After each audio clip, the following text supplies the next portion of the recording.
Ang budget ng Pilipinas ay hawak lang ng dalawang tao. Hawak lang siya ni Congressman Zaldico at ni Congressman Martin Romualdez.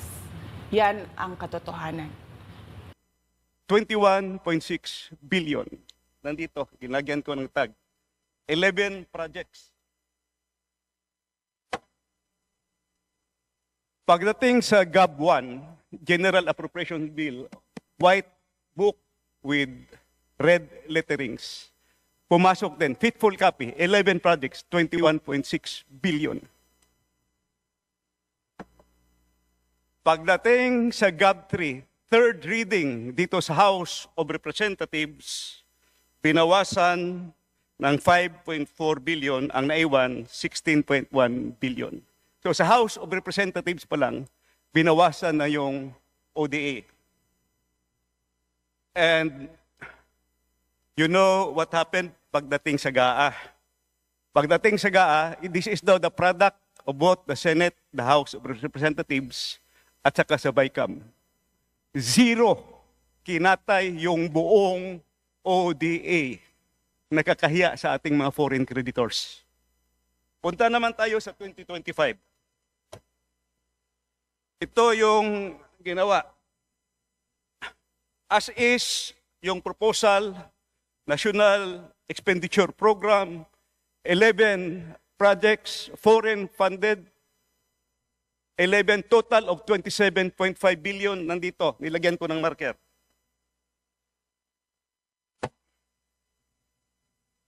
GAB 1, first reading, faithful copy. Nandito yung 11 projects. Total of 27.5 billion. Third reading, House of Representatives. Binawasan ng 18.6 billion, ang naiwan 8.9 billion na lang. ODA funded ito. May approved loan na sa mga foreign creditors. GAA 2025. In fairness to the other house, to the Senate, binalik nila yung 300 million. So yung 8.9 na naiwan dito sa House, naging 9.2 billion. Walang binawas pagdating sa Senado, pero ang overall total, ang nabawas is 67% of the flood control budget, which are big ticket. Pag sinabing big ticket, malalaki ito. These are the, kung baka super highway, dito dadalo yung maliliit. So what happened to the ODA projects? It's very simple. Tingnan nyo lang. Nawala yung big ticket projects at nagsusulputan na parang kabuti yung maliliit na projects. Makita nyo yan sa budget. In other words, gichap-chap yung ODA foreign funded projects pumunta sa maliliit na mga proyekto. So, sino ang members ng chap-chap gang dito? So, I have 3 questions for DPWH. First question ko, kung natuloy sana itong mga proyekto, 2 taon yung 2024 zero budget, reduced by 67%. Please wind up, Honorable Sir. These are very important questions, Your Honor. The public should know this. First question ko, kung natuloy itana itong mga proyekto na ito, could have this help solve the problems in Metro Manila? Kasi nandito yung Metro Manila Flood Control Project at saka yung Pasig Marikina Channel Improvement. Second, sayang wala si Secretary Bunuan. I'm going to ask him sana dito. Did Secretary Bunuan reported this to the President? Kasi kung 2024 pa lang, na zero na yung ODA, sana hindi na mangyari yung 2025. Di ba? Last question para sa DPWH. Can we still avail of those loans? Kasi nagbayad na tayo ng commitment fee. So, Secretary Vince Dizon, I know you are a finance guy also. Sayang yung long-term, kaya nga malalaki yun, big ticket, long-term project. Saka ito, may study talaga, kumpleto. Pwede ba natin i-reavail yun? At saka yung maliliit na project, yun na lang gawin nating Government of the Philippines counterpart.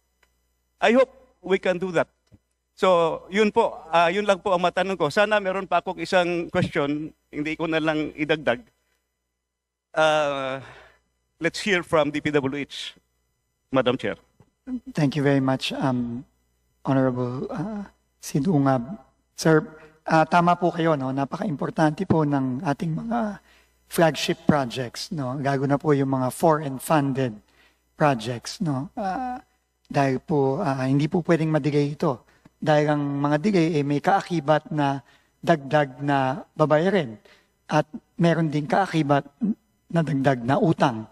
Kaya po talagang priority po yan. At pipilitin po namin, no, na siguraduhin na makahabol tayo ngayong 2026 dito po sa ating mga foreign assisted projects. Kamukha po ng Davao Summer Bridge, halimbawa. No, kamukha po ng mga bridges natin dito sa Metro Manila. Meron din pong flood control na foreign assisted project dito sa Metro Manila at sa ibang mga lugar. So, makakaasa po kayo na pipilit po namin i-preserve at kung kaya po, talaga pong pataasin pa ang appropriation natin para sa mga foreign assisted projects natin for 2026. Thank you. Yung dalawang question, kahit later nyo na lang sagutin. Thank you. The next interpellator from the majority, Honorable Adrian Amatong. Thank you very much, Mr. Chair. To Secretary Vince Dizon and to the entire DPWH organization, good morning. And Umalis po siya by way of resignation? Retirement po ang pagkakasabi sa akin. Retirement po ang pagkakasabi sa akin. Retirement. Yun po ang information na sinabi sa akin. Siya daw po ay nag-avail ng early retirement. Yun po ang information natin ngayon, Mr. Chairman. Sa internal investigation po ba ng DPW, hindi na po matutuloy yung internal investigation? Ito po ay pinahinto na po natin pagkatapos pong nag-anunsyo ang ating Pangulo ng pagtatayo ng isang independent commission. So, at tingin ko po, mas maganda po yun na iba ang mag-iimbestiga sa DPWH at hindi niya iimbestigahan ng kanyang sarili. So, yun po ang, wala na po yung internal investigation task force na yun. Salamat po. Ito naman po sa gagawin yung overhaul, review ng budget. Ano po yung magiging parameters? Kasi po nakikita ko, lalo na kung may public participation, community participation, stakeholders participation, napakatagal na panahon ito. Kung bababa ka mismo dun sa engineering district level, paano po natin malalaman kung yung mga nailagay na mga items doon? For example, in my district, nung nireview ko, yung nakalagay sa NEP, merong mga street lights sa EDSA. Sabi ko, magiging ghost project lang to. Pipinturahan lang yung mga nakahambalang na street lights sa EDSA. Sisingilin na ito. So, paano po hihimayin ng yung mga ganitong detalye? Considering that we have a very limited time para po maaprobahan yung ating National Expenditures Program.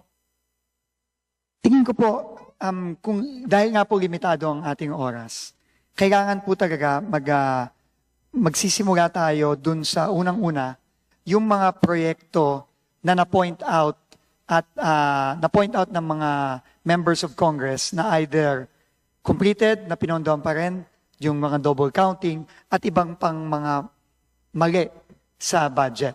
Kailangan po yon ay immediately tanggalin. Ikalawa po, kailangan po talaga nating repasuhin ng mabuti yung 268.3 billion na flood control budget.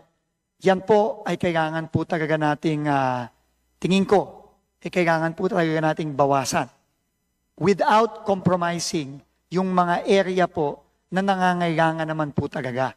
Kasi po, tingin ko, dito sa nakikita natin ngayon, na mga inimplement na flood control nung mga nakaraang taon, marami pong kailangang ayusin at linisin. At tingin ko po, hindi dapat magdagdag pa diyan kung hindi naman kinakailangan. So tingin ko po, malaki pong pagbaba ang dapat na mangyari dito sa flood control budget na ito. At titignan po din natin sa katulong ng ating mga opisyales at yung pong team na papasok, kailangan po natin kilatisin. Although, tama po kayo, Mr. Chairman, na wala tayong oras na talagang 20,000 po, I was informed, 20,000 po ang proyekto ng DPWH nationwide. 20,000. Tingin ko po, wala po tayong panahon na pusisiin at isa-isahin yon.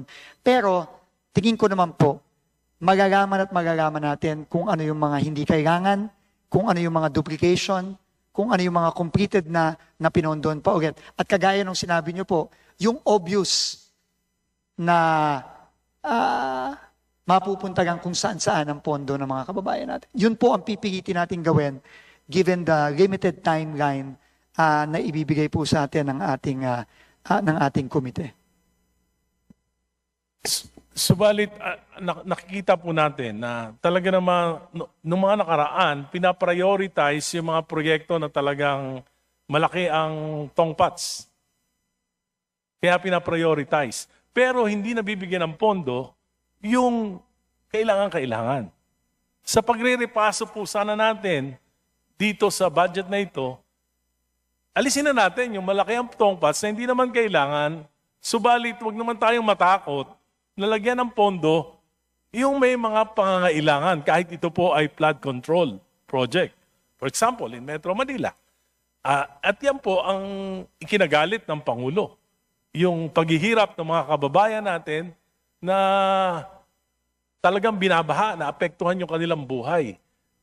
Dito po sa Metro Manila po, there are 260 plus waterways na for almost 10 years, hindi ginagalaw ng DPWH at ng MMDA.